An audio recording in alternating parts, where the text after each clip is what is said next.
How do you get your content to be broadcast quality? How do you get your live streams and your podcasts perhaps ready for TV or corporate video or virtual events? How you make all that shine? We've got an Emmy winner we're going to talk to next on the StreamLeader Report. Let's do a show. It's time for the StreamLeader Report. Discover the hottest trends in digital media. Here's your host, Ross Brand.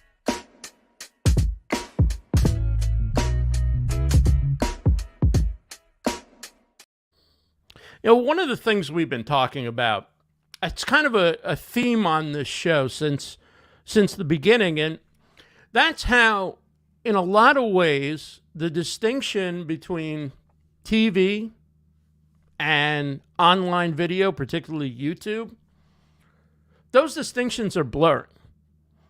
Not necessarily because of all YouTube content has elevated itself to the quality of TV, but because a lot of people, when they watch TV, they're sitting watching live stream shows and video podcasts on their television that are created for YouTube as well as distribution among podcasts.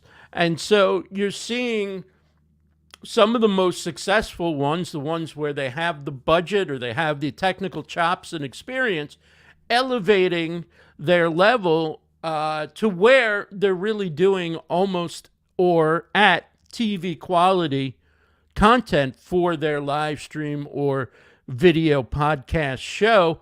And in some cases, again, one of the examples we've cited over the episodes is Yes Network, the Yankee Sports and Entertainment Network in New York, picking up on video podcasts to fill time where they had been bringing in kind of canned programming from outside the network. They're now choosing instead to go with video podcasting related content, content from video podcasting, easy for me to say, that's related to the content that they do, which is covering the Yankees and other professional sports. So they have different Yankee podcasts, which started out as YouTube shows, a lot of similar stuff to what we do, taken to the next level, got bigger audience, and that's an option.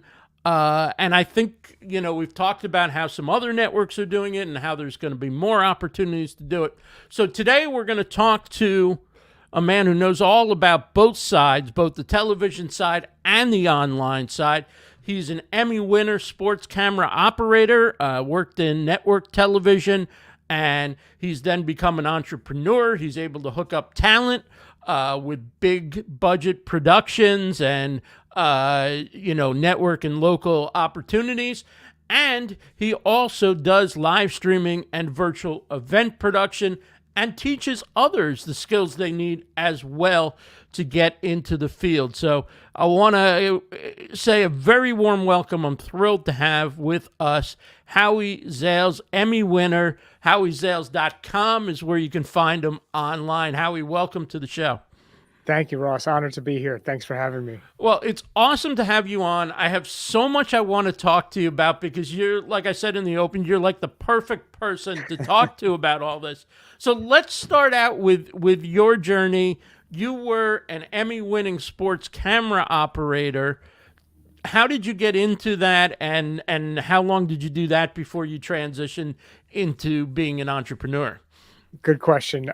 In high school, I knew what I wanted to do. I had one class, one elective to choose from, and I saw this class. It was a TV production class. The description was a trip to NBC studios and a tour of 30 Rock, right, and to watch a TV show being videotaped. I'm like, well, how bad can that be, right? And so I took that. I chose that class and I fell in love with TV production. I love sports. I wanted to be a professional baseball player. So I knew I needed a backup, and what better way to combine my new passion of TV, my love of sports. And I knew exactly what I wanted to do. And I only targeted colleges that had TV programs. And when I graduated, it was just, how do I find a job in TV sports? Wow. And so, when did you, I guess, so you started out as a camera operator, or you started out doing like production assistant kind of stuff? Yeah, good question. I started out as a production assistant at this edit facility on Long Island in New York, and their editor left, and I told the owner of the company I can edit because I used that same equipment in my 1 year internship in my last year of college. So I became the editor, but I hated it, and then I took a job shooting news with a reporter in the field. So right away, I was a camera operator. I learned a ton in about a year's time. But I kept telling everyone who would listen, I want to shoot sports. I want to be a sports TV camera operator. Right. One day, and this TV station was in upstate New York, ESPN called the newsroom because someone on the crew got sick, a camera operator, and they needed another camera person to do a University of Vermont men's basketball game. And I told everyone that's what I want to do. They said, yeah, we have someone that's available and would love to do it. So they sent me over, and that was my first freelance job, and I really never looked back. Wow. And so then you started recruiting other talent. Essentially, you had your own firm that recruited talent for these type of openings, and big time sports opening jobs, and on the crews and such.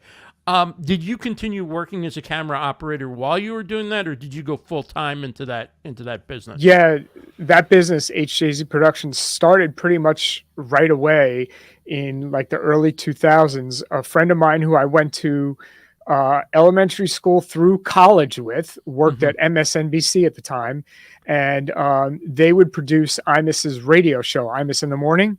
And once in a while, they would take Imus's show on the road. So we called and said, hey, Howie, would you be a camera operator on our show? We're going to do Imus's show remote. And I said, sure. And he said, do you have any friends? I need a few more camera people, a few audio people, this and that. And then he said, can you make it easy for me? Can you send me one invoice for everyone and just and you pay everybody? And I said, sure. And I said, there's got to be a business behind this because someone's calling me to be the operator and they're making money. And I figured it out, and I started my company. And then the pandemic hit, right? And is that when you started doing remotes, live streams and virtual events, and you started your next venture, so to speak? Yes. So slightly before the pandemic, we were, I'm always researching what can I get into next? What can I learn? And I knew live streaming from being in the business was on the horizon. We were already streaming in a different fashion, but, and then obviously the pandemic hit, and I did a bunch more research after that, and I kind of turned to my network of people. And one of my best friends in the world is the rabbi at the synagogue that we go to.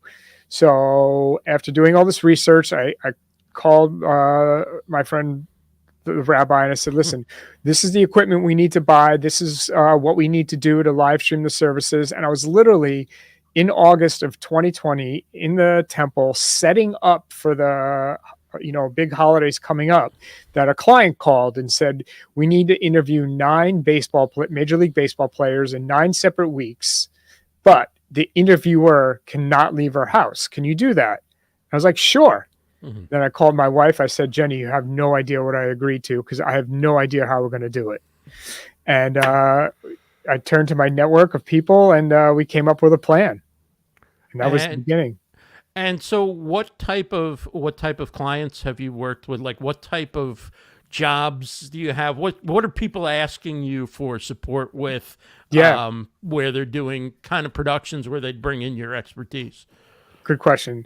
We started out doing, obviously, during COVID, like all virtual productions. We worked a lot with big name athletes like Charles Barkley, Magic Johnson, Tiger Woods, a lot of different various Major League Baseball players, Travis Kelce from the Kansas City Chiefs, just to name a few, Mike Tirico and Doug Flutie from NBC Sports. we would do these virtual productions around big sporting events for, let's say, Capital One, their invited guests, or for T-Mobile. We did a home run derby contest for Little League baseball and softball players, fully virtual. And then were these being broadcast on social media to a wide audience, or were these like in the case of Capital One or something, like an in-house for the team and other invitees, so to speak? Yeah, the Capital One events were done for special invited guests of Capital One card holders or certain level card holder. They got to submit questions in the middle of the show live.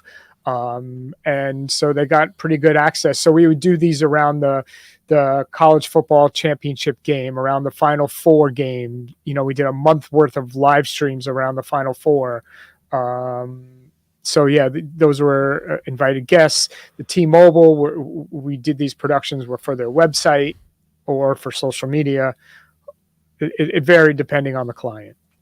So it sounds like there's more demand than ever, even in the sports area, which is where my background is. I started doing radio, doing sports. That's how I got into this whole world. And back in, say, the 90s or 2000s, before online broadcasting and live streaming and video podcasts all became a major thing, there was the game coverage, which somebody owned.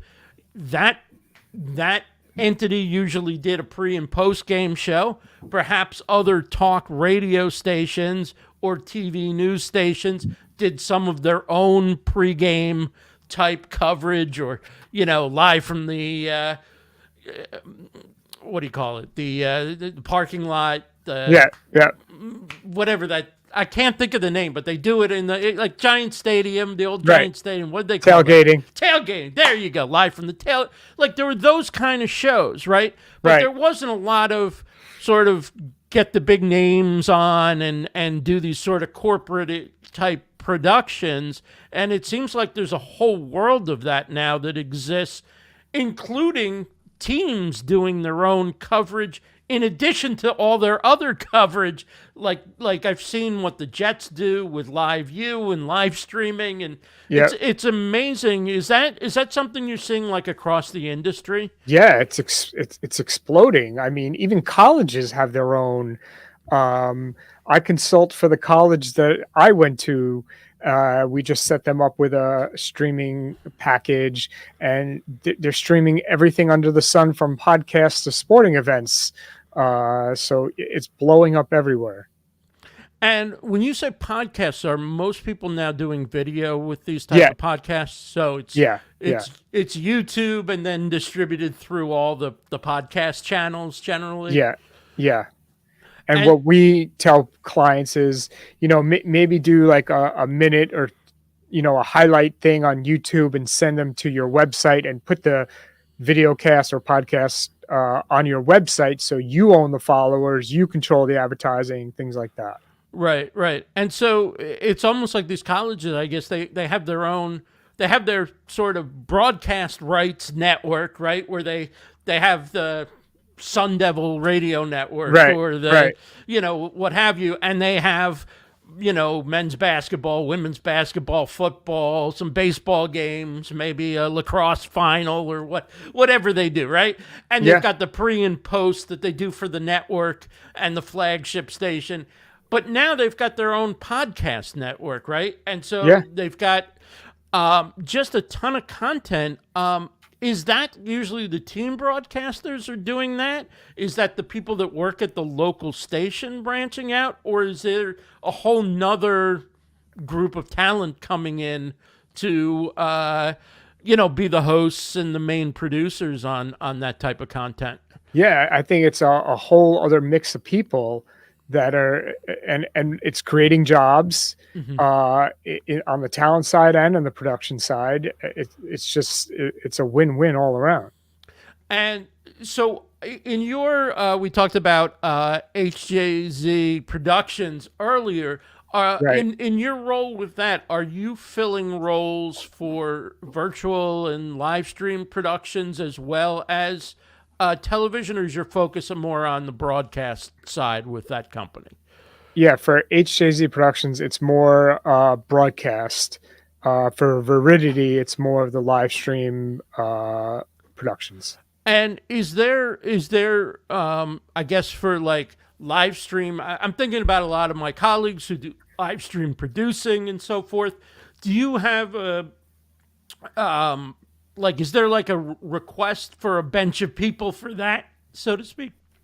In terms of what? Sorry. In terms of talent, for like, are they looking for camera operators or Wirecast vMix, StreamYard producers, or And that's what I do, right? So when we get a call for a production, the first question is, how many cameras, what are the audio needs, will there be replays or videotape or graphics, and that's how we decide how many people we need on the broadcast. And then it's my job to go out and find the right people. I try to use the same group of people for all of our, especially for our live stream productions, because it's so specialized. right? I have the same network IT guy that I use on every show. If he's not available, I have one more backup. If they're not available, I don't take the show. Too much can go wrong, especially in the IT networking part of things, Right. that it can make or break a business. So let's sort of shift gears now and talk about the solo creator a little bit, or the small creator who can't afford to hire, let's say, a team to produce their show, but they want to elevate from doing everyday level live stream. Say they're doing something like what we're doing right here. They've got a single camera, they've Right. got a nice microphone, and they're using some software to occasionally change shots, or basically to multi-stream to a few destinations. And they're thinking, how do I get this to be TV quality, corporate video quality? How do I get this to where I'm able to have people watch it on a big screen TV and not go, ooh, this just doesn't match up to everything else we're usually watching on this TV?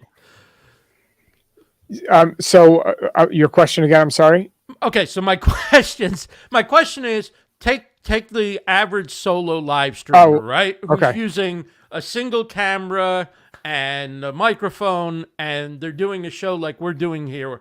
A guest comes on using some type of remote live streaming software, and you're streaming it to social media. What are the steps that somebody would need to take to elevate their content quality level production so that it would stand out more as a TV quality or broadcast quality show versus a YouTube show, let's say, or Right. Great question. if somebody's going to watch this on YouTube on a flat screen, 35-inch or whatever, how do we make this look like everything that they're watching? Right. They're watching, right? Great question. The first thing you need, and as a 25-year TV professional, is good lighting, right? Mm-hmm. You don't necessarily have to have the setup that I have, but I have 3 lights. This Mm-hmm. light over here is cross lighting me to this side, this one cross lighting me to that side, and I have a light above me, a backlight it's called, which separates me from the background. But as long as you're lit on both sides evenly, not relying on a window to provide you with light, and never knowing what the sun will do, because sometimes the sun can overpower you and make you look too hot. Right. You want to stay away from windows. And then the other thing is, you want to have a good microphone. You want to sound good. You want to test your audio like we did before we started, and you want to make adjustments to make sure that you sound good, because if you don't sound good, no one's going to understand what you're saying. Mm-hmm. And then you want a camera that is either the autofocus is turned off, because one thing that constantly annoys me when you're in meetings or in productions, when the camera's constantly readjusting the focus and it's going in and out because the person's moving in and out. So you want a camera that can have the autofocus turned off, but you want the camera to be in focus, because another thing that will drive people crazy is if the eyes are out of focus and the thing behind, the decorations behind are in focus. Right. Just to give you an example. So you want to look good with good lighting, sound good with a good microphone, and look good with a good camera quality. Let's talk a little bit about lighting, because I think that's it's certainly probably one of my weaker areas coming from radio. Yeah, I have 2 LED light panels. I know I need a backlight. What would you say? What would you recommend as maybe some type of affordable lighting setup that somebody could do that would probably up level what they've got if they're using just like inexpensive lighting or practical lighting? There's a company called Lume Cube that makes lights that are not bad. Lume Cube. Yeah, Lume Cube. And is there specific kind of, like, I have LED light, sort of these LED light panels. Like what kind of lights do you want to have? What are the ideal for your setup? Yeah, you want to have lights that maybe are dimmable. So you can change the intensity. My lights are dimmable and they change with color temperature. So if I'm inside, I put it on the 3200 degrees. If they're outside, I can make them the same color as the sun. Right. And so because you work in an area that looks the same in terms of your light, whether it's morning, noon, or midnight, you can keep it on 3200 all the time. Correct. I never change the color temperature, and I rarely change the intensity. Right. And then do you use just a single camera, or do you do multi-camera when you're doing like talking head kind of stuff? It all depends on what the event is. For this type of thing, obviously it's just me straight to the camera. But if it's a big type of events, then we use multiple cameras. Right. Okay. Now, in terms of cameras, can you talk about some of the cameras you'd recommend for people who want to upgrade their equipment?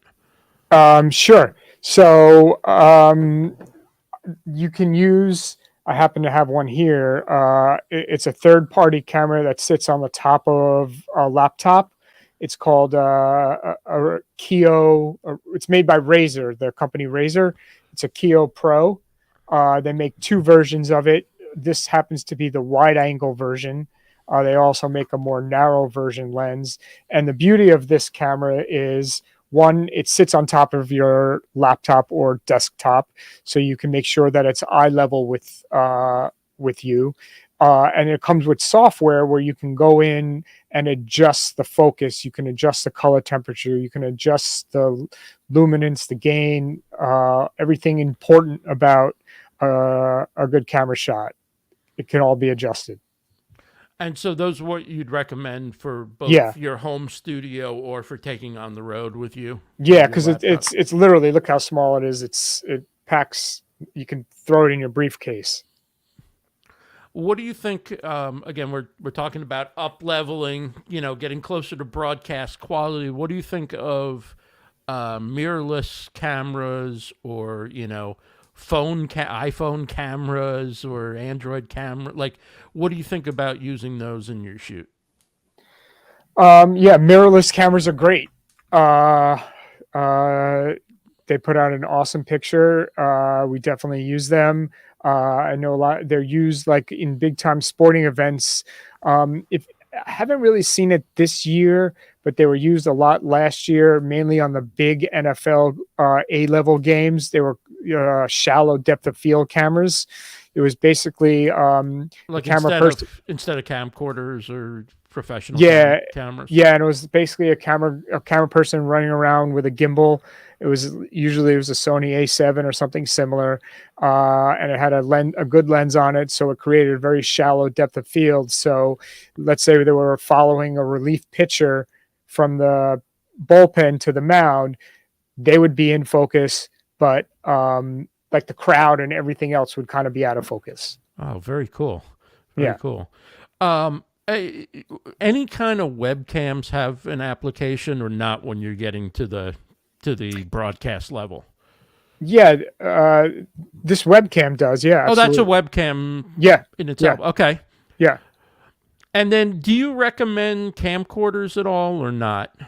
No, not really. Okay. I mean, I have a C500, which is not really a camcorder in the sense it's a professional camera. Which is why I didn't know what it was when you said your mic was plugged into 500. That's awesome. But you'd say for the average person who wants to upgrade to video quality of broadcast or television quality, start out with a mirrorless camera or one of the ones that you recommend right there. Yeah, a mirrorless camera or a Razor. This is full HD.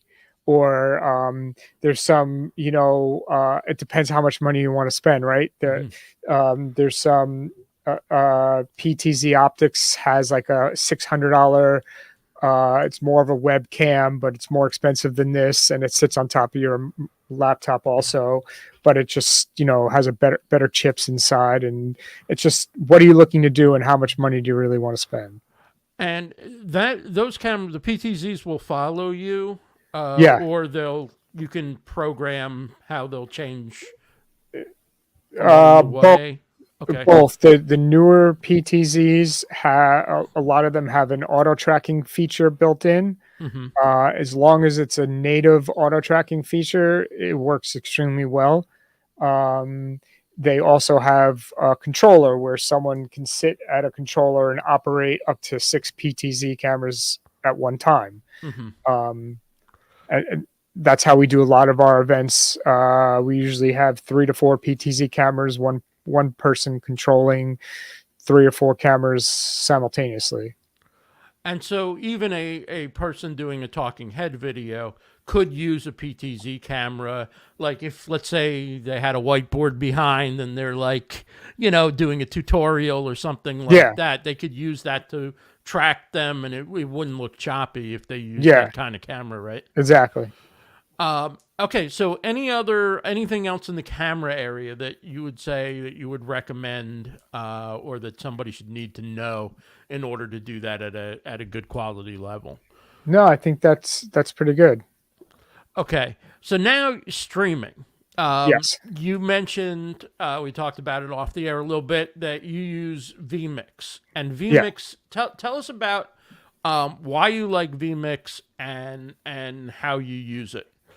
Yeah, vMix is a broadcast quality live streaming software platform. And the beauty about it is you can have up to 8 remote guests at one time. And they all call in through a URL, and they're given a URL and a password, and that's how they call in. So no one, unless they give that password to someone else, no one can bump them out of your show. And then you can have as many other camera inputs as you want, SDI, NDI inputs, which is basically wireless over the internet, as long as you're on the same network. You can take in SRT feeds. You can have as many video and audio inputs as you like. It also has 8 audio buses. And what I mean by that is you can have 8 separate audio mixes going on simultaneously. You can have an English feed, a Spanish feed, a French feed, so on and so forth. You can have a virtual green room that before the show, everyone who's involved in your production can be talking to each other and seeing each other. And with the press of one button, now they're seeing what's going out over the air and they're hearing program audio. It just gives you a lot of control. And someone coming from the broadcast industry, it's like having a TV truck in a box, in a computer box. Right. What made you choose vMix over a Wirecast, OBS, some of the others, Ecamm that that are out there?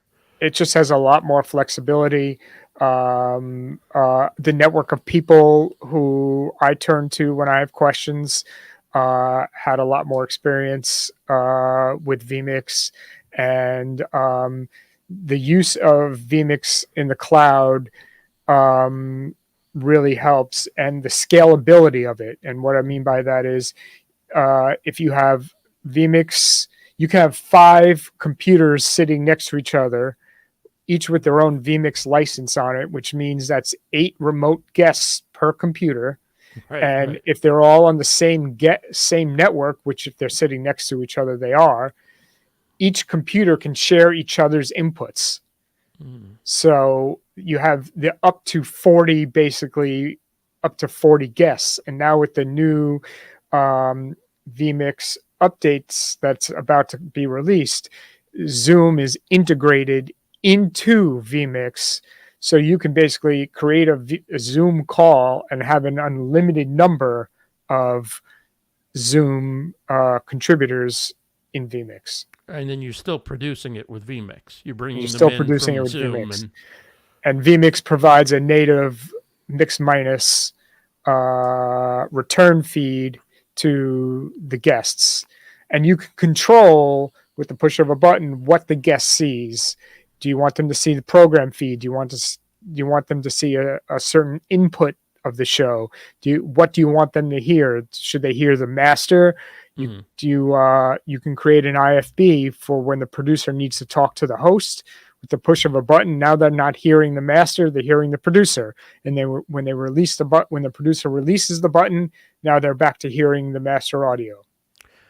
So it has a lot of flexibility. How easy is it to use templates where you find you're not having to recreate your graphics or scrape the screen? Like when you bring a guest on, does it just kind of bring their feed right in, or do you have to crop it and do a lot of work if you're bringing in, a single window kind of feed from somebody?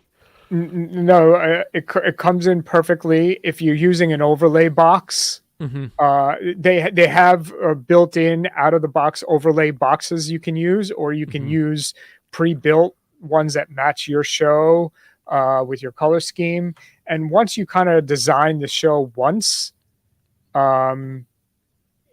you probably don't have to touch it unless you have to fine-tune it if someone is sitting way closer to their camera than most people, or something's out of whack. But for the most part, you really don't have to touch it. You're changing the names on the lower thirds, but basically their video is coming in ready for your... Absolutely.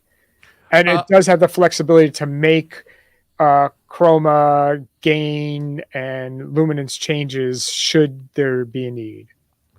Do you use green screen much? Never. Okay. It does have the capability to do it. I just haven't had the need for it for whatever reason. And when you mentioned like you can stream in different languages and so forth, does that require either a superpower computer or extra server space, or what's involved in doing all those different types of things you mentioned with different streams and feeds and all sorts of stuff? Yeah, so without getting, how do I explain this without getting too technical? So you can stream in vMix to 3 separate locations. We usually stream to 2, a primary and a backup, should the primary stream go down.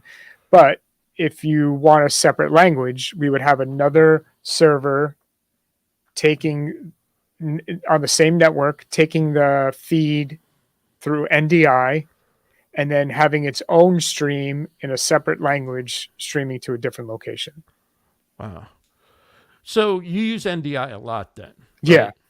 And when you're using NDI, then everything's going over Ethernet, or it's Yes. just going. Okay, so you're not 100% wireless. You're using Ethernet when you can. Well, Plug your cameras in and stuff like that, or so NDI is basically you have to run Ethernet to. Let's say you're gonna take the cameras in NDI to vMix. The cameras have to be connected via Ethernet to the network.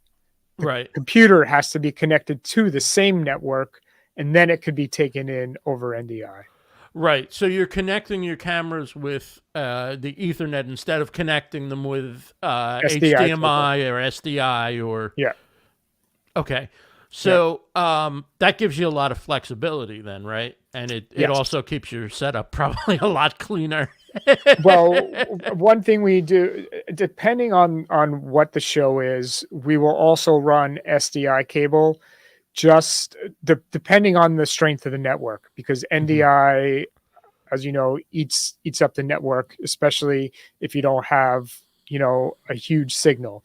So if we don't have like a gig pipeline or whatever, or what we think we need, then we'll run SDI. We always have SDI cable on hand to run from the camera to the server, but we'll use NDI to the PTZ controller so we can control the cameras that way. Now, when you're bringing in guests, you're bringing in their audio with their video all in one through NDI? Are you bringing them in through? Are they coming in through their camera, or are they coming in through a phone or a computer? How are you ingesting their video? So their video, if they're a remote guest, they're not in the location where we are.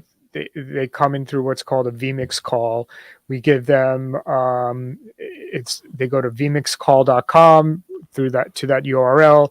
They'll put in their name, the password that we create that's specific for their vMix call, and as soon as they click join, they have to assign their camera and their audio headset to the URL, and then they join the call, and then they come up in our production. And that's it. There's no latency. There's no, it's automatic. An automatic mix minus is sent to them in return, audio wise, and then the video return is what we decide they see. Right, and they're doing that all through their computer, their phone. All through their computer. We really don't like people to do it on their phone because of the aspect ratio. A lot of times, yeah. And then when you get all the audio, whether it's local, are you doing any audio mixing in hardware, or is everything done in vMix, like all your audio production when you're doing live? 99% of the time we have a remote audio person that dials into our server through a program called Central Control, and he hooks up his audio console through Central Control to control vMix. Okay. And I'm not an audio guy, so I don't 100% understand it. And because we work virtual, like he's virtual like 100% of the time, I've never actually seen his setup to see how exactly it works. But he's got some type of virtual mixing board that he puts in her console, and then everything comes through that, and then and we try to provide. On site we have a Scarlett 18x20, so we try to take individual. I think we could take up to 10 audio inputs. We try to take the individual inputs and send them down the line to him, so he can control the inputs by himself instead of just taking a left-right program feed from, let's say, an audio mixer in the house. So he can get all the individual inputs out of the Scarlett. It doesn't have to go into vMix as one audio feed that's already mixed. That's our goal, to do it that way. It's phenomenal. So what do you think the biggest challenges people face are when they're trying to elevate the level of their production? There's a few. The technology, knowing how the technology works, the internet, not having the correct internet speed, because when you're doing something like this, everyone, the cable companies, everyone they're selling the download speed, right? That's what you Right. see, but you never see the upload speed. And the upload speed is what you need when you're calling in or you're a virtual guest, right? If you have a 5 upload speed, that does nobody any good. Right. So that's a big challenge, and just understanding how the technology works and giving yourself enough time to set up and test everything. Like, we had the plan that we were going to meet at 1:50 today. I was set up at 1:30 to make sure I knew everything was working on my end. So by the time we met, it just had to be some fine tuning. Right. I want to mention your course real quick. It's at the sort of the top of the notes in YouTube, and for people listening on the podcast, it'll be at the top of the show notes. For people who want to get started in sports broadcasting, this is the boot camp that gets you going. Can you tell everybody a little bit about how broadcast sports course works? Yeah, I had a lot of mentors as I had my journey throughout being a camera operator, so I wanted to kind of pay it forward. I've mentored a lot of people, and I had the idea of coming up with a course. We wrote a book. I had some help writing a book, or a manual, more or less, and it basically tells people how to, from the second they park their car to the second they get back in their car at night, how they function on the job site, what their responsibilities are in the position that they're working in, how to shoot baseball, basketball, soccer, hockey, and boxing from every camera position in a general sense, because sometimes directors have his or her own way of doing things, but it more or less sports TV is a formula and how it's shot. We wanted to give people a chance to touch the equipment that they'd be working with. So we bring in all the equipment that they would be using. We teach them how to build the cameras, how to coil cable, how to speak to people on the job site, how to speak to employers, potential employers, what a good email looks like, how to talk on the phone, things like that. And so when they're done with the course, what's the next step for them in terms of like learning the skill of actually shooting games, or do they come with some background in that? Some have had none, some have had some. The best part about taking the course is that I'm one of the biggest employers for sports TV crews in New York City. Mm-hmm. So, you're aware of what they when they're done with the course. So, and I think you're training them to be able to do a job that somebody gives you. and the first time we did the course, I think 6 people took it, and I've since hired 5 of the 6 people. Wow, that's phenomenal. So, I mentioned earlier, and we talked slightly about, but I wanted to come back to it, kind of opportunities, whether it's in the TV side or it's in live streaming and virtual events. For people who have some skills and have an interest in this, where are you seeing the opportunities right now on the production side? Well, in sports and entertainment broadcasting, it's everywhere. It's only getting bigger with the likes of Amazon, Apple TV Plus with MLS, Major League Soccer, and live streaming wise, it's only helping because to live stream doesn't cost as much as to put a sporting event on network TV. So mm-hmm. the lower level sports like track and field or swimming or rugby, which may not have the money or the wherewithal to get on network TV, can be live streamed somewhere.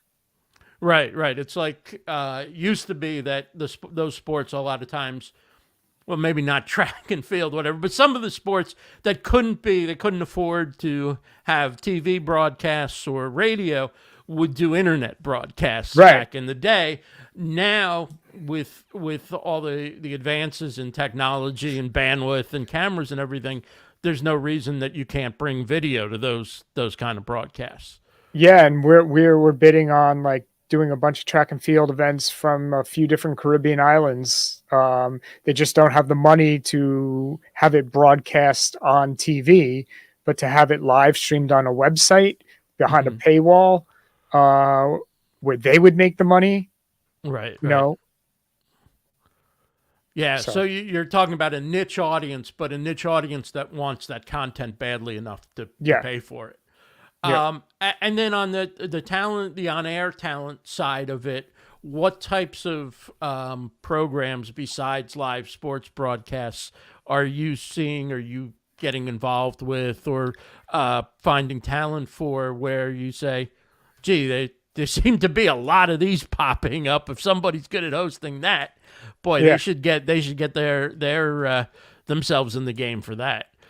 Yeah, we do a lot of corporate events, a lot of speaking events, a lot of podcasts, all different types of events, concerts, things like that.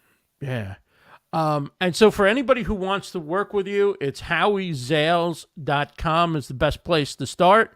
And you've got a full range of services. You're an Emmy Award winner. Howie, man, it's been wonderful talking to you. I can't believe the hour's almost up. Tell people what you're up to next, or if there's anything you've got that you want to promote, shout it out. Yeah, no, we're just looking to work with clients that need help with any sort of productions, whether it's corporate meetings, sporting events, things like that. We do a lot of live stream hybrid events. You can reach me at Howard Zales on LinkedIn, or my website, HowieZales.com. You mentioned hybrid events, so before we wrap up, I got to hit on that. Yeah. Are you, when you do hybrid events, are you talking about an event that is in person, but you are live streaming the event to a virtual audience so that they're watching what's on stage? Or are you talking more about like event coverage, like you're in the hall and you're interviewing the speakers and the participants and the vendors and stuff like that? What kind of like hybrid productions do you do?